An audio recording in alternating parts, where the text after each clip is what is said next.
మందు బాబులం మేము మందు బాబులం, మందు కొడితే మాకు మేమే మహారాజులం. అరే కళ్ళు దాగి గంతేస్తాం, సరా దాగి చిందేస్తాం, మందంతా దిగేదాకా లోకాలే పాలిస్తాం. తాగుబోతంటే ఎందుకంత చులకన, తాగి వాగేది పచ్చిని గంగనకనా. ఇక మందులతో ముందు ఎనగలేదన్నా, ఈ మందు లేని సర్కారే బందన్నా.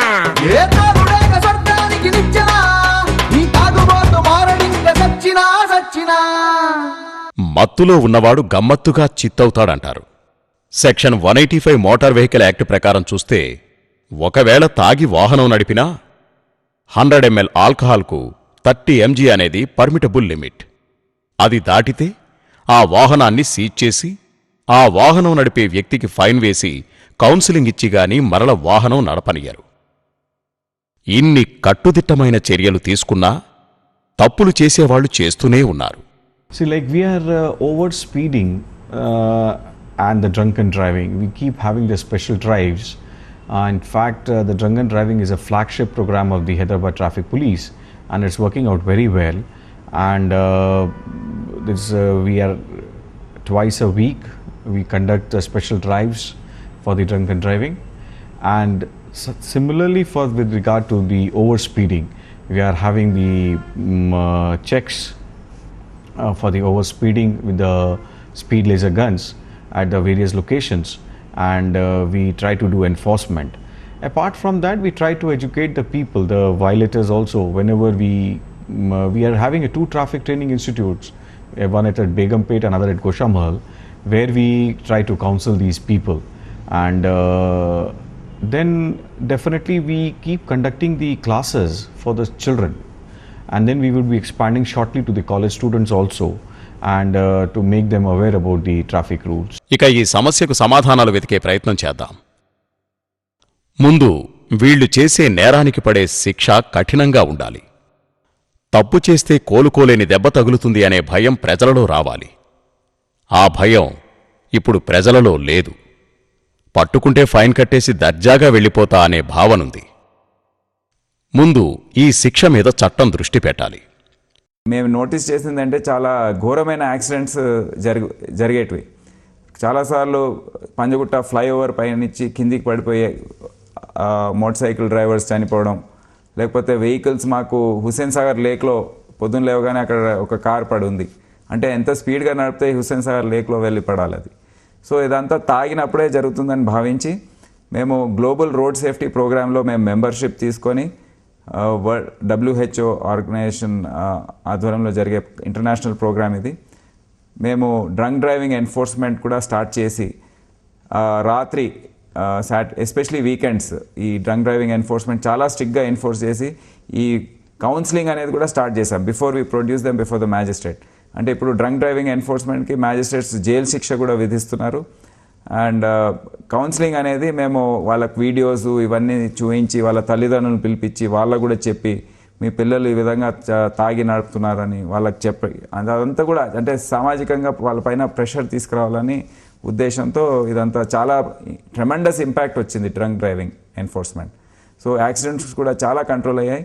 ఎస్పెషలీ యూత్ పైన ఈ రేసింగ్ ఏదైతే జరుగుతుందో దానిపైన చాలా కంట్రోల్ వచ్చింది. మేము డ్రంక్ అండ్ డ్రైవింగ్కి డ్రైవ్ తీసుకున్నప్పుడు చాలామంది చిన్నవాళ్ళు దొరుకుతారు, పెద్దవాళ్ళు దొరుకుతారు, అన్ని సోషల్ స్టేటస్ నుంచి మనుషులు దొరుకుతారు. మేము ఎవరిని ఎడ్చి పెట్టడం లేదు. ఎవరైనా చెప్తున్నారు ఫలానా మనిషి పెద్ద ఇన్ఫ్లుయెన్స్ ఉన్న మనిషి ఉంటే ఆయన పంపించినారు, అట్లా అస్సలు లేదు. We are following the same rules for everybody, and that is why you should see that drunken driving and accidents resulting due to drunken driving have come down drastically. ఇవాళ ఇతర దేశాల్లో నేరాల ప్రవృత్తి తగ్గింది అంటే కారణం ఏంటంటే దానికి కోర్టులు, దాంట్లో ఎంక్వైరీలు, దాంట్లో పోస్ట్పోన్మెంట్లు, అడ్జోర్మెంట్లు అట్టేటివి లేవు. ఆటోమేటిక్గా శిక్ష పడిపోతుంది. పోలీస్ అధికారికి అధికారం ఉంది, మళ్ళీ కోర్టు దాకా వెళ్ళక్కర్లేదు. అతనే జరిమానా వేసేస్తాడు. అది చిన్న మొత్తం కాదు, పెద్ద మొత్తం. వాళ్ళకున్నటువంటి ఆర్థిక ప్రతిపత్తిలో చాలా పెద్ద మొత్తంగానే ఉంటుంది. $500, $1000 వేస్తారు. వాడి జీతం $4000 ఉంటే $1000 వేసాడు అనుకోండి, 25% ఆఫ్ ఇట్. అది అలాంటి పరిస్థితి ఇక్కడ జరగట్లేదు. ఒక సంపన్నుడి కారు ఒక అతిక్రమిస్తే స్పీడ్ లిమిట్ని, వాడికి ఉన్న ఆస్తి 10 కోట్లు 20 కోట్లు, వాడి గట్టే చలానా 100 రూపాయలు. అది సరైన పద్ధతి కాదు. ఎలా ఉండాలంటే, ఈ తప్పులు జరగకుండా ఉండాలంటే శిక్ష చాలా ఘనంగా ఉండాలి, వేగంగా ఉండాలి. దానికి మళ్ళీ టైం ఇవ్వడం, ఆయన మళ్ళీ అప్పీల్ చేసుకోవడం, అడ్జోర్మెంట్ అడగడం, 6 నెలల తర్వాత 1 ఇయర్ తర్వాత దాన్ని సమస్య పోవడం, ఇవి కాదు పరిష్కారాలు. దెన్ అండ్ దేర్, అక్కడే ఎక్కడ తప్పు జరిగిందో అక్కడే చలానా డబ్బు తీసుకోవడం, లేదా కారుని సీజ్ చేసేయడం. కారు సీజ్ చేసిన తర్వాత దాన్ని మళ్ళీ వాడు ఇడిపించుకోవడానికి లాయర్లు తెచ్చుకో, ఇవన్నీ ఉండకూడదు. మధ్యలో లాయర్లు రావడం, దాన్ని పరిష్కారం చేయడం అనే మార్గమే ఉండకూడదు. అల్టిమేట్ వాళ్ళది డెసిషన్. వాళ్ళు చూశారు అక్కడ నేరం జరగడం, దాని మీద ఆర్గ్యుమెంట్స్ లేవికన అన్నటువంటి పద్ధతిలో పోలీస్ వ్యవస్థని వాళ్ళకి కావాల్సినటువంటి ఆ చట్టాన్ని వాళ్ళ చేతిలో ఇవ్వకపోతే ఒక్కోసారి పొరపాటు కూడా జరుగుతాయి. చట్టాన్ని వాళ్ళ చేతిలో తీసుకున్నప్పుడు కొంత ఓవర్ యాక్షన్ కూడా ఉండొచ్చు. అయినప్పటికీ దానివల్ల వనుగూడే నష్టం కన్నా ఈ రకమైనటువంటి పాసివ్ మెథడ్స్లో జరిగే నష్టమే ఎక్కువ. కనుక వాళ్ళకి అధికారాలు ఎక్కువ ఇవ్వాలి, వెంటనే శిక్ష పడేట్టుగా చేయాలి. తర్వాత ఆ పోలీసులు కూడా ఆ స్థాయి బాగుండాలి, వాళ్ళకి చదువు ఉండాలి, ట్రైనింగ్ ఉండాలి, ఆ రెస్పెక్ట్ డిమాండ్ చేసేటువంటి స్థితిలో వాళ్ళు ఉండాలి. ఇవాళ వాళ్ళ పరిస్థితులు లేరు పాపం. సార్ మీరు ఇటు పోతే ఎట్ట సార్ అని బతులాడుకుంటున్నారు సంపన్నుడి కారును చూసి. ఇక్కడ పోకూడదు, ఇక్కడ ఆపకూడదు సార్, మీరు మా సార్ వస్తాడు చూస్తారు సార్ అని బతులాడుకుంటున్నారు. అలాంటి దయనీయమైన పరిస్థితి వాళ్ళకి పోకూడదు. అలాగే పిల్లల్లో చిన్నప్పటి నుంచే కట్టుదిట్టమైన క్రమశిక్షణ నేర్పించాలి. మంచి ఏది, చెడు ఏది అని విశ్లేషించగల కామన్ సెన్స్ వాళ్లలో పెంపొందించాలి. వాళ్ళు అడిగిందల్లా చేయడం, కొనివ్వడం వలన తల్లిదండ్రులు ఎంత తప్పు చేస్తున్నారో అంతా అయిన తర్వాతే వాళ్ళు తెలుసుకుంటున్నారు. గుర్తుంచుకోండి, పోయిన కాలం ప్రాణం మళ్ళీ వెనక్కి రాదు.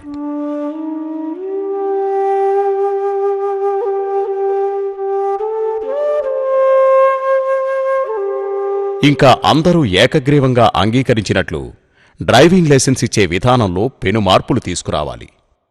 అండర్ ఏజ్ వాళ్లకు లైసెన్స్ ఇవ్వడం జరిగితే ఆర్టీఏ మీద చట్టం గట్టి చర్యలు తీసుకోవాలి. ట్రాఫిక్ పోలీస్ డిపార్ట్మెంట్ కూడా నేరస్తులపై ఇప్పుడున్న ఫైన్ల కన్నా కొన్ని రెట్లు ఎక్కువ ఫైన్లు వేయాలి. ఫైన్ అంటే వాళ్లు భయపడే విధంగా ఉండాలి. అప్పుడే ఈ మేఘాలలో తేలేవాళ్లు, సెల్లో సొల్లు చెప్పేవాళ్లు, మందుబాబులం మేము మందుబాబులమని అర్ధరాత్రివేళ అంకమ్మ శివాలు వేసే ఈ శాల్తీలు కుదురుగా వాహనాలు నడుపుతారు. తమ ప్రాణాలతో పాటు తక్కిన వాహనదారుల ప్రాణాలకు కూడా భరోసా ఇస్తారు.